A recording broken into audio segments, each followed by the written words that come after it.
Ward off the flu with the carbolic Smokeball. Fall ill and claim 100 pounds. So today I'm talking to Hunter Steele, the CEO of Smokeball and my co-founder. We have questions for each other which we haven't seen, so it's going to be a bit of a magical mystery tour into the 25 years we've worked together and perhaps a couple of things we have always wanted to know about each other. Welcome, Hunter. Thanks. Can't wait. It's a little bit nervous, but I think it's going to be some fun.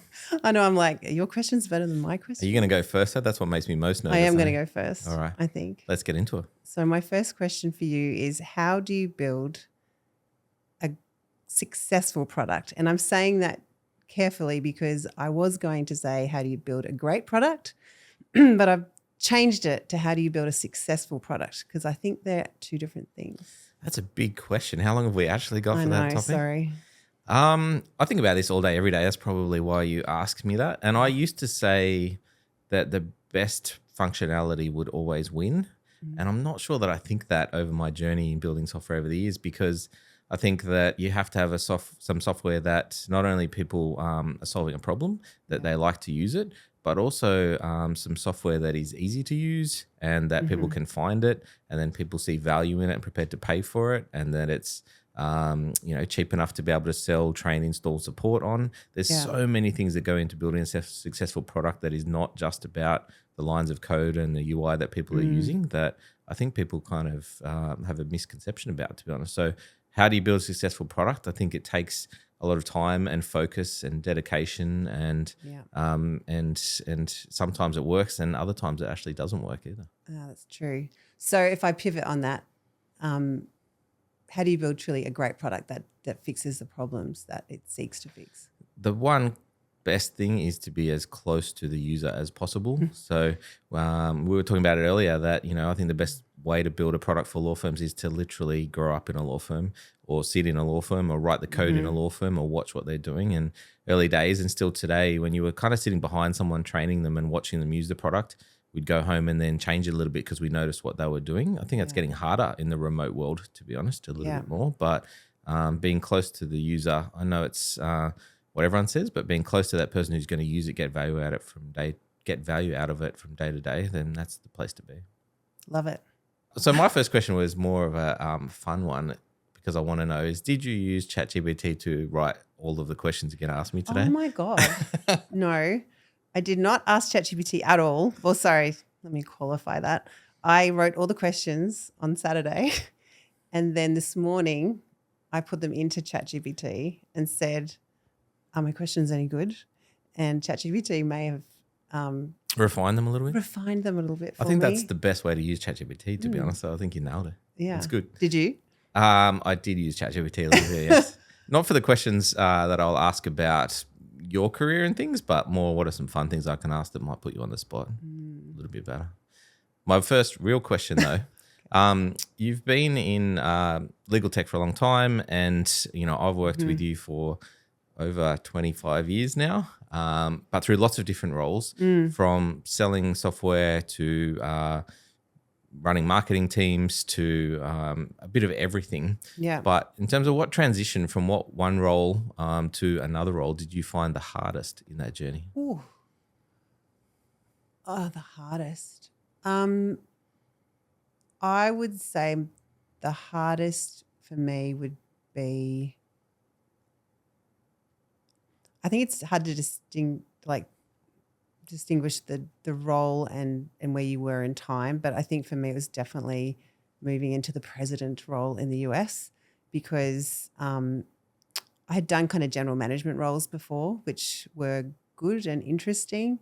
But when I moved to Chicago, I was alone. I was in a time zone. I mean, I was truly alone in the world, and I was probably doing things. I was responsible for things I'd never been responsible for. Like, even when I'd been a general manager, I was in the context of a wider group of companies. So there was a lot of support networks around me. So that was the toughest role I've ever moved into. It's the definition of being thrown in the deep end, that one, really. It really was. Another time zone, another country, responsible for things you've never been new responsible product, for. Brand new product. New product. We did have the Hunter bat phone any time of day or night, just pick it up. We did. And there was a lot of 2 a.m. calls that happened over those years. I remember.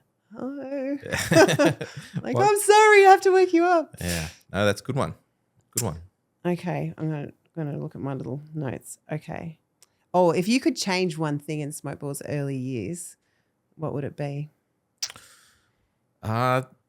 I know this one so easily. I think I talk about it too much, to be honest. I think it is focus. Before we even started Smokeball, I went and saw a speaker, and he was Mr. Focus. That's what he called himself. He was talking about just focus, and he talked about a few different companies that focused, and then as soon as they kind of got big or raised some money, all of a sudden they went wide, and it was the death of them. And I said, I'm never going to do that. But I think we kind of did that to ourselves a little bit in the US, and we focused on Illinois real estate. That's where we started. That's what we're going to conquer and then grow from there.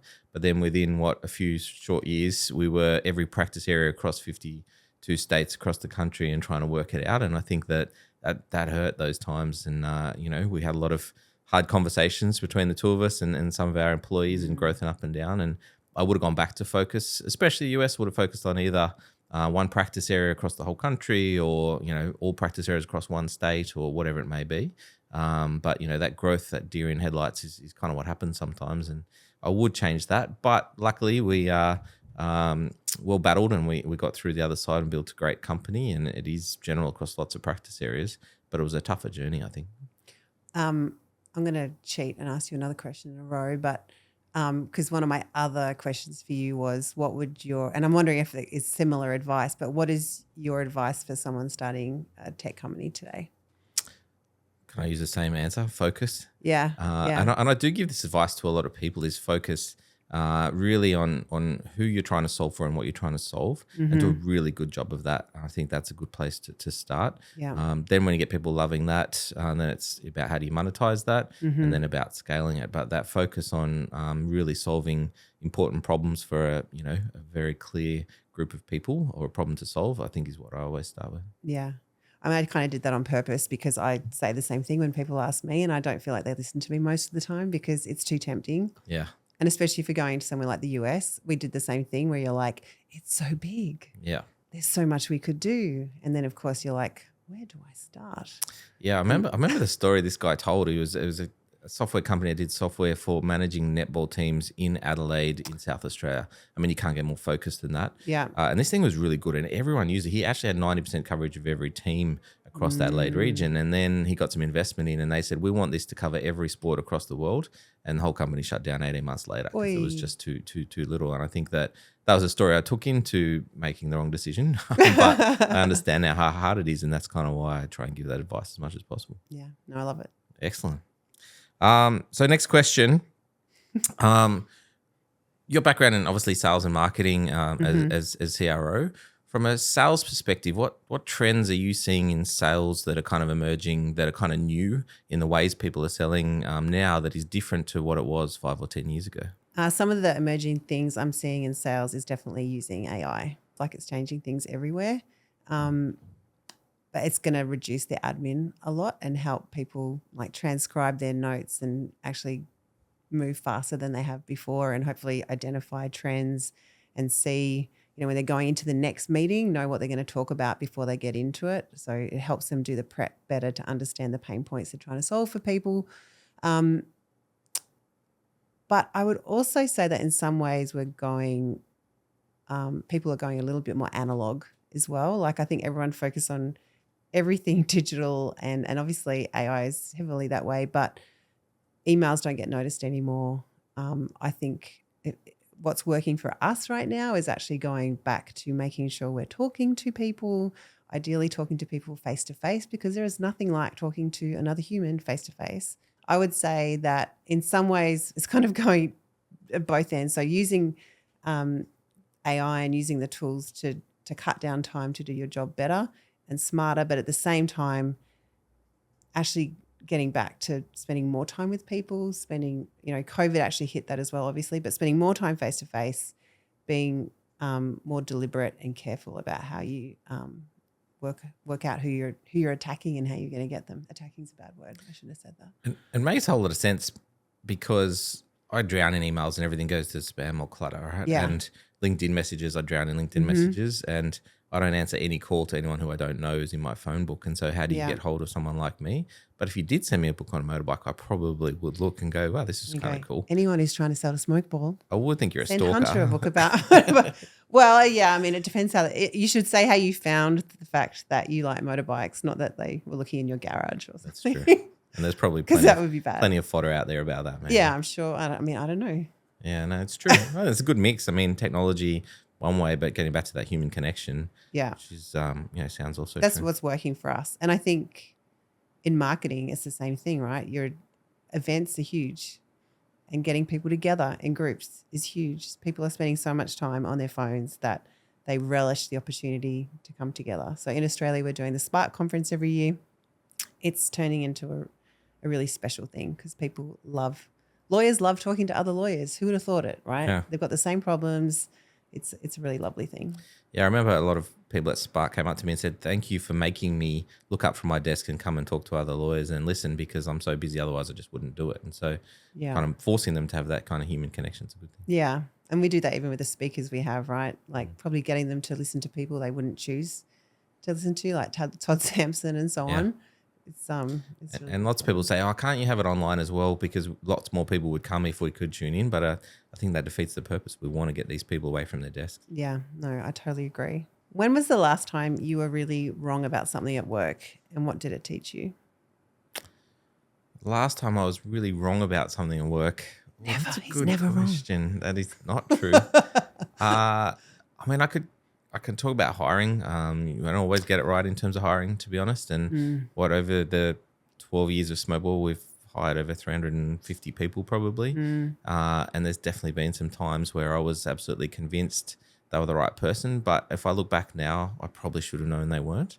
And I think it is, culture and experience and execution, putting it all together and thinking that culture might be okay, but they're so good it'll be okay to wash out. It's not true. It never happens. So I think hiring someone where you've got any question mark about cultural fit is a definite no-no. And I haven't done it for a little while, but I definitely made that mistake a few times. That wasn't the last thing I got wrong, but it's, they're one of the worst experiences, not just for you, but for the business and culture and everyone else in it. So definitely something I look back on all the time. I always say that anything that's a slight orange flag in hiring turns into a bright red flag. Yeah, that's right. Just after they get employed. 3 weeks later. And you're like, oh, yeah, that's very true. I knew it. Yeah. That's a quick one. Nice, quick question. We have built Smokeball, and you particularly in terms of a sales function over the last 12 years. What advice would you give to any founder or company who's just getting to that scaling part of the business about how to scale a sales team? What are some things not to do and what are some things to focus on? Oh, boy. Okay. If you are trying to scale sales, I think this is probably not the answer. Maybe this is the answer you're expecting, but brand is huge. So don't forget to build your brand before you build sales and before you just focus on leads. Because if you have a good brand, people will come to you. So there's magic in that. So I think that is one big piece, which is just a lot of people forget that and they just go straight to like getting bums on seats or butts on seats and getting people doing the do. But I think the more brand that you have built, the more people are likely to take your call because they have heard of you, and the more likely you are to close those deals. So I think first, are you ready to scale? Would probably be my question. How are you identifying if you are really ready to scale or not? When it comes to scaling, and again, you just talked about people. People are so important, and I truly feel that if you have one great person, they can really do great things. So trust your gut in who you are putting in those leadership roles, and find someone that and look, I guess I'm also looking at it through the lens of our world where sometimes we're at great distance from people, which is not always the case, but trying to work, having someone you trust to do the right things day to day is huge. Having the right tools. So I think one of the tricky things with sales now is you could probably use about 40 different pieces of software to actually in your think we do, sales. don't we? Maybe no, we don't. maybe a few. Everything from call recording to like we use outreach to do sequences of calls, but choosing the right tech stack, doing a lot of research, I think is helpful to figure out the right tech stack for you, for where you're at. Joining some sales associations. So in the US, we're a member of an organization called Sales Assembly, which helps you hire people, which helps you get the knowledge, which helps you train your team. I think is also really helpful as well. Can I touch on one point? I think it's actually interesting because we've never spoken about that, but you started by saying build a strong brand before the sales team, I guess because it's a lot easier. A lot of people doing outbound, and if they've never heard of you, that makes that conversation 10 times harder. Really hard. Which isn't something necessarily we did, funnily enough, and I think that's probably good advice for a startup. But building brand in itself is not a cheap or easy thing to do. No. And you're probably right.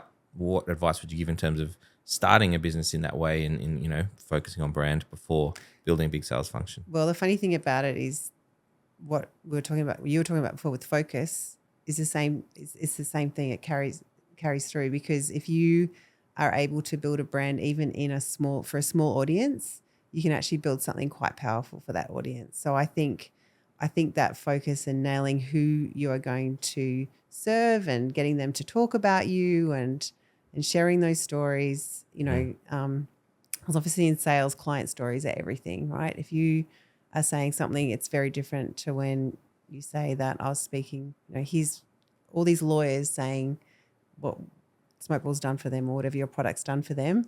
So I think it's another area for focus, because, and it really, it depends on the market. If you're in a very small country, maybe, or you're just serving a state, or it's okay. But if you are trying to deal with a very huge market, you need to chunk it down. Yeah. You can't, unless you are raising $100 million in the US to do that. It's not going to happen. Yeah, I remember having this conversation, the two of us, actually with someone the other day, and came down to a question. I was like, well, who is your ideal client profile? Like, who are you targeting? Because it's very hard to help you without knowing who that is. And they didn't really know who that was. It's like, no, it's every lawyer doing litigation US. I'm like, it's too big. It's too big. They're not going to hear you. It's an echo chamber. So yeah, it's good advice. Yeah. Okay, I'm going to do a pivot to something a little bit different. Okay. Do you think having a strong partner in life, as in Lucy, has helped your career? That is a big pivot. I know. See that one I'm coming. Sorry. Definitely left field. I mean, the definite answer is yes. I'd probably get in trouble if I said any other answer, but I'm being honest here. It is in that I feel like I've got a pretty good work-life balance, and I find that hard because work is actually my hobby as well. And so that's kind of, stacked on stacked there. But Lucy grounds me completely. Now, it might be the person or it might be just the relationship, but to have other things to think about and do and enjoy in life and plan for and holiday and that aren't all 100% work, I just don't think I would have been successful without it. To be honest, I would have burnt out a long time ago. So I have someone who is, she's not connected to my work, but she listens to things I have to say and she grounds me in some of those, but she also distracts me from them, which I think is even more important, funnily enough. So it definitely has worked for me, and I may have burnt myself out if I hadn't had that in life, but also just as a great partner in crime as well. I like that grounding. You said that twice. It's a nice, it's a really nice term. But yeah, it's been good. Yeah, I know. I can tell. Yeah.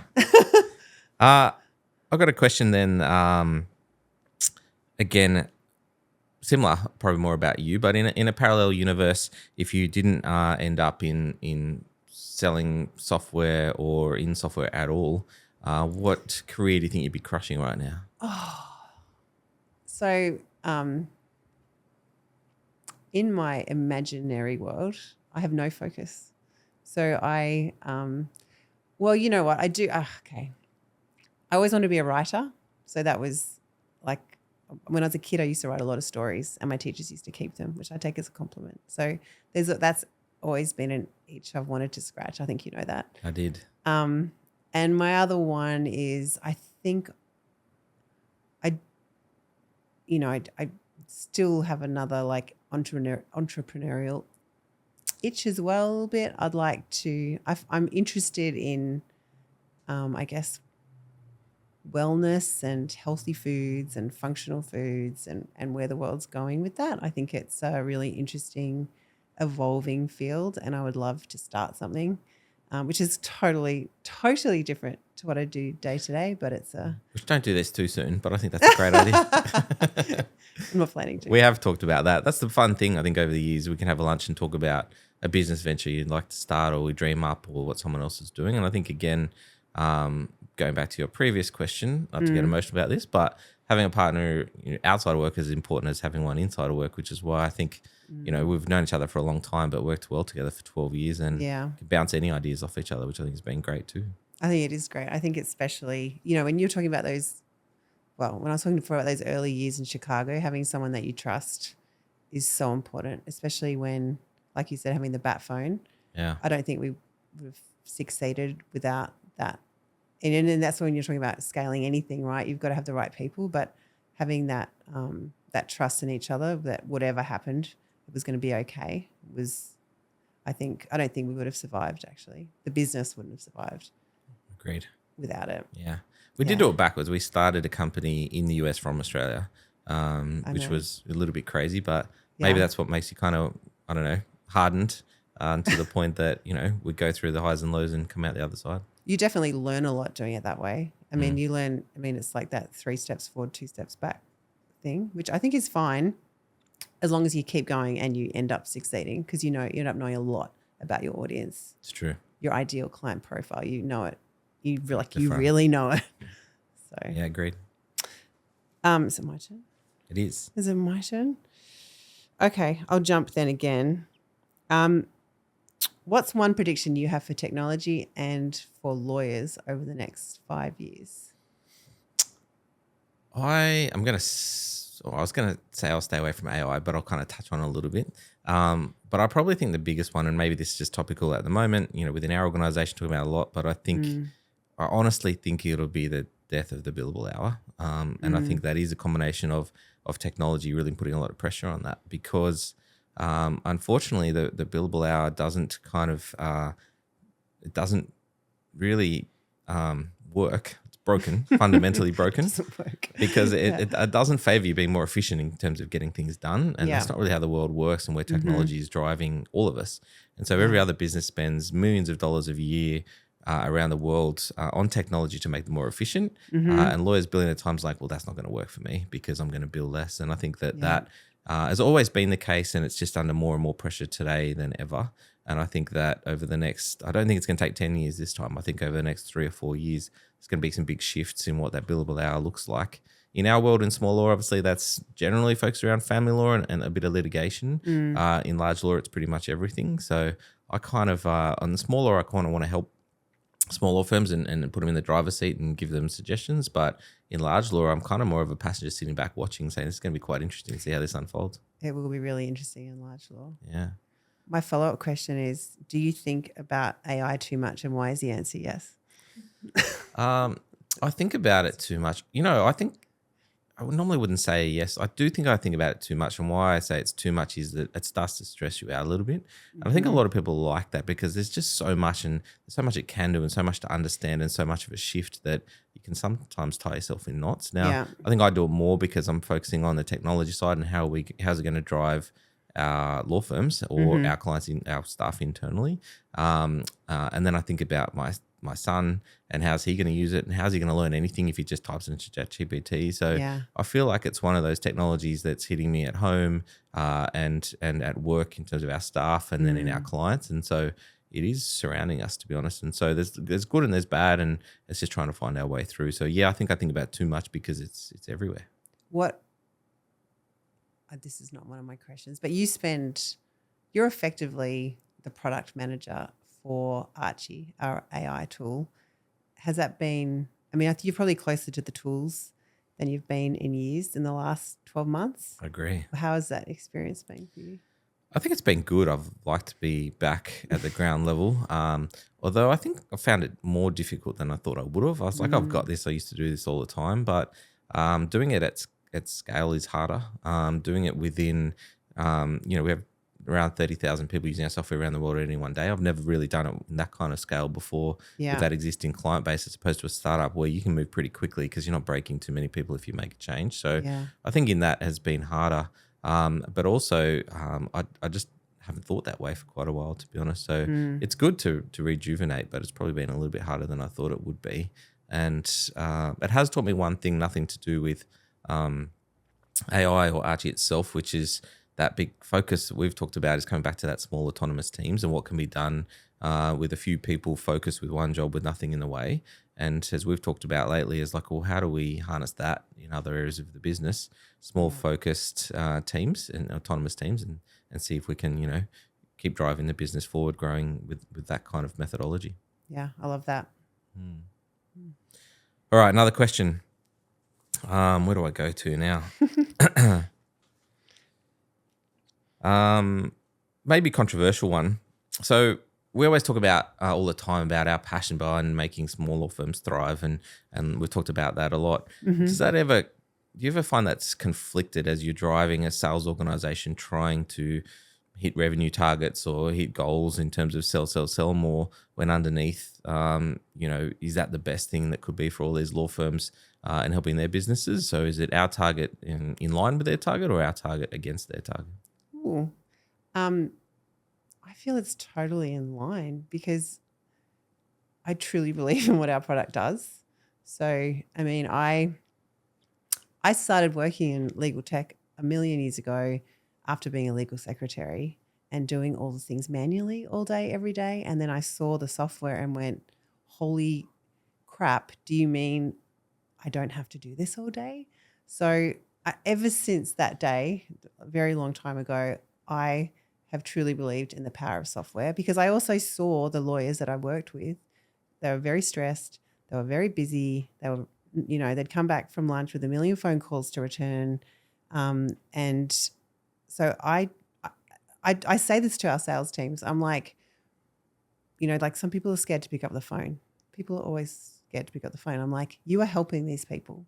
By showing our software to them, you are helping their business. You are helping you're helping them personally, because that whole work-life balance thing is a real thing. And going home and spending time with your family when you're a busy lawyer is not always the easiest thing to achieve. So I would love to scale our teams more and more, because then we can serve more law firms. And if my best friend was running a law firm, I would get them to use Smokeball genuinely. That's because I think it's the best way to do it. That's a great answer. Follow-up question, because it's good and on point. You talked about you worked in a law firm, and so you saw firsthand experience and that helped you sell. Do you think that salespeople at Smokeball who are succeeding are more likely to come from working in a law firm or from a vast sales experience? Oh, that's a very good question. I would say that it doesn't matter, but it helps. So if you are a very good salesperson, you're going to pick up, we have tools and resources to train people on how to sell our software. And we teach them the stories and the people that we serve and why we exist. So I don't think it's one or the other. Historically, our best reps were from a legal background. They're either paralegals or lawyers themselves. But in the last few years, I am seeing that shift a little bit. And I think that's partly because we as an organization have got bigger, and so we're able to train people better. But if you're a small organization, I think getting people you don't have all the sales enablement teams and all the resources that a company like Smokeball has now, then I think having people who really understand the world, really understand the people you're serving is absolutely the best way to go. Good answer. Your turn. My turn. I'm not trying to make you cry, but what's the biggest thing you've learned by becoming a dad? Oh, I didn't expect that question. The biggest thing I've learned. It could be work related, actually, because I feel like it's helped me at work. But anyway, not that I'm a dad. I think that I actually often say to people, I truly believe is that it's probably the best and hardest thing that I've ever done together. It's really hard to explain that, because how can it be the best if it's also the hardest?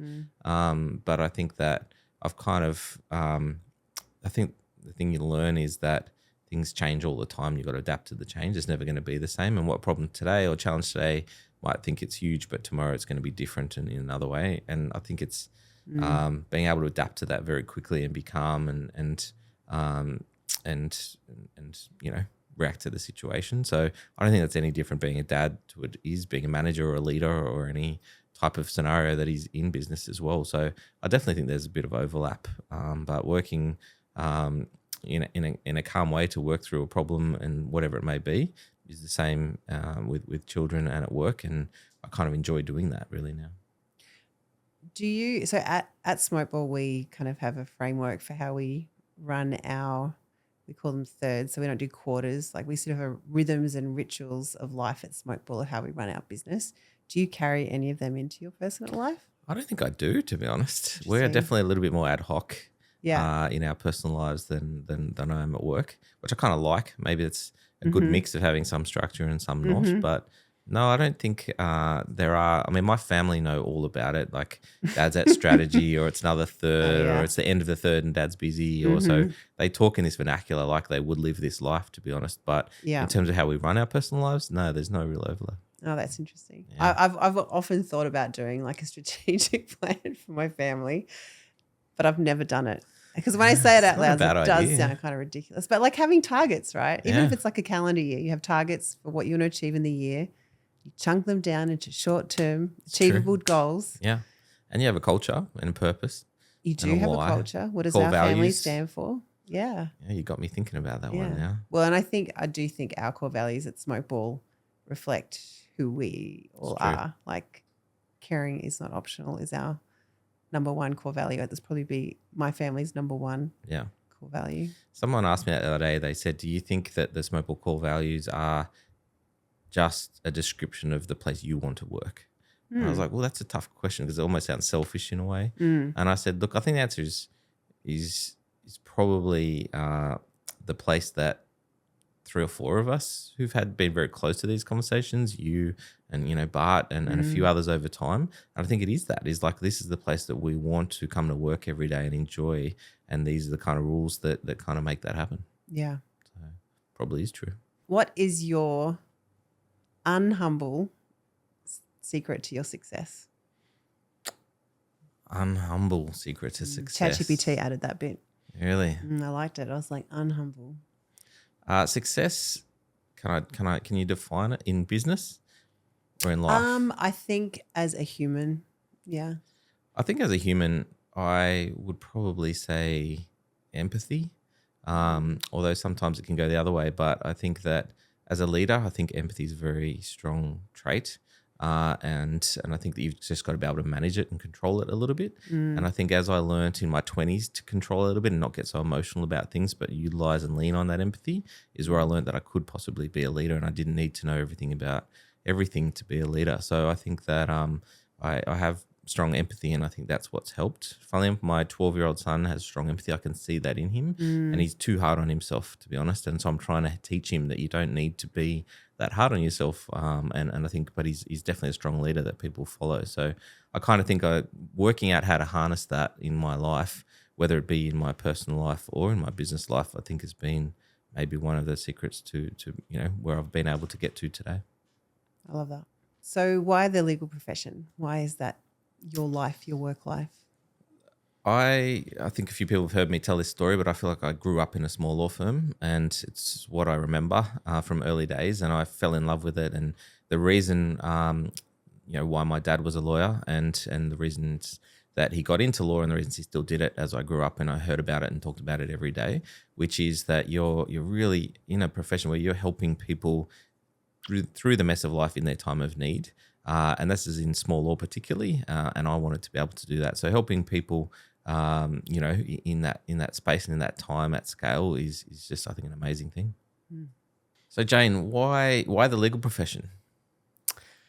So it kind of happened to me, I think. So I dropped out of uni when I was still 18, like I just started, and got a job as a legal secretary. And I ended up working in a law firm with 2 people, a husband and wife. And then I moved to a firm with about 25 people in the city. And then I worked for a big firm with about 2,000 people. And then I worked for a barrister. And then I was like, what am I going to do with my life? Because I've got all this random experience. In retrospect, I feel like I did the MBA of law firm structures. But and so then when I saw this startup role, effectively, it was before startups were called startups. I jumped into it because I could see I loved working in law firms. I loved how they helped people. And I worked in firms that did all sorts of interesting things from, like the standard, helping people who had injuries or, family law stuff through to criminal and even native title. So I felt really passionate about the law. And then once I got into that legal tech plus law, I kind of actually felt like I'd found my home. That's great. I do remember back then, I think you told me that the ad you saw title was legal secretary looking for a change. You felt like someone just spoke to you. And I'm pretty sure we still use those ads today as we're hiring across sales and account management and onboarding and training and all these things as well. So I think it's a good segue. It is. Yeah. I was like, that's me. That's me. You have to take me. True. Yeah. Thanks for joining me today, Hunter. And if you enjoyed today's session, please like and subscribe to see future episodes. Thanks again.